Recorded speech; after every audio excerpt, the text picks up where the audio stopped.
The Candle Man. It began with a candle. Margaret told herself it was tradition, just a simple flame, one tiny white taper burning in the window the night after her brother's funeral. The old women at church said it was a way to light his path, a way to honor him. But the moment the match hissed to life, she felt it, like the air shifted, too still, too heavy. The flame caught, bending unnaturally, like it knew her, and then the shadow came.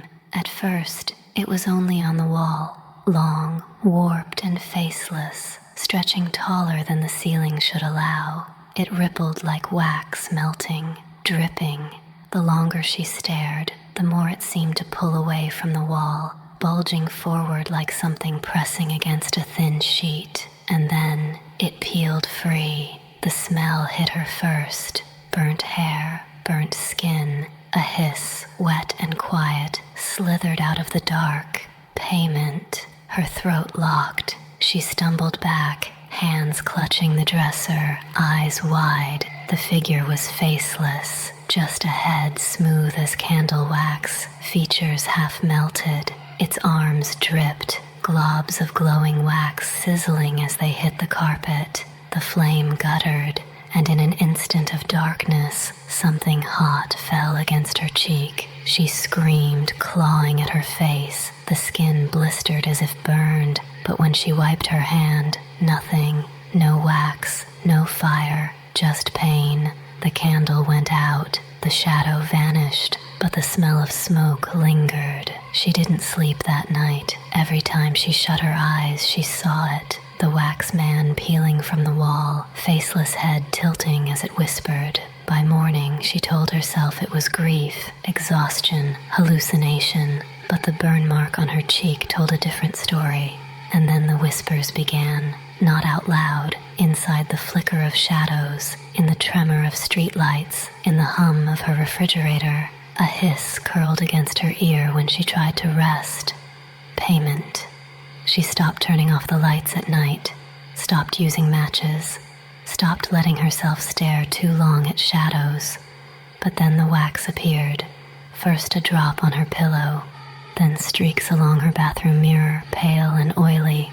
Finally, long trails across the floor, leading from her windowsill to her bed, always fresh, always warm. At the grocery store, she overheard them, two women whispering in line. Like the Wilkes boy, found with his eyes burned right out, wax all over his sheets. I heard about another years ago. They said she lit a candle for her grandmother, and when they found her, she was nothing but... Their voices dropped to a murmur. Margaret's stomach turned cold. She abandoned her cart and left. That night, she dreamed of fire, not flames, but faces, melting like wax candles, screaming silently as they slid down into formless lumps. Among them, her brother's. His mouth was opening, closing, and mouthing words she couldn't hear. She woke to the smell of smoke and a candle burning at her window. She hadn't lit it. The next day was worse. She tried to throw the candle away, dropped it in the dumpster behind her building, but when she came home, it was back on her windowsill, wick blackened, still warm. That evening, her neighbor knocked, an old woman named Dolores. "I saw your light last night," she said, voice grave. "You don't want that." Margaret froze. "What do you mean?" Dolores leaned closer. Her eyes were pale and sharp, her mouth tight. "Every flame is a doorway. That's what my mother used to say. You light it for the dead, but you don't call them. You call him." Margaret's throat went dry. "Him? The candle man. He doesn't guide souls. He feeds on grief, on memory. Every prayer you burn keeps him alive, and every offering takes a piece of you with it." Margaret almost laughed. Almost. But the burn on her cheek still ached, faint and raw. Dolores's face was deadly serious. "Blow them out. Don't light another, or you'll burn with the rest." But the next week, there was a vigil, a local boy killed in a car accident. Margaret told herself she wouldn't go.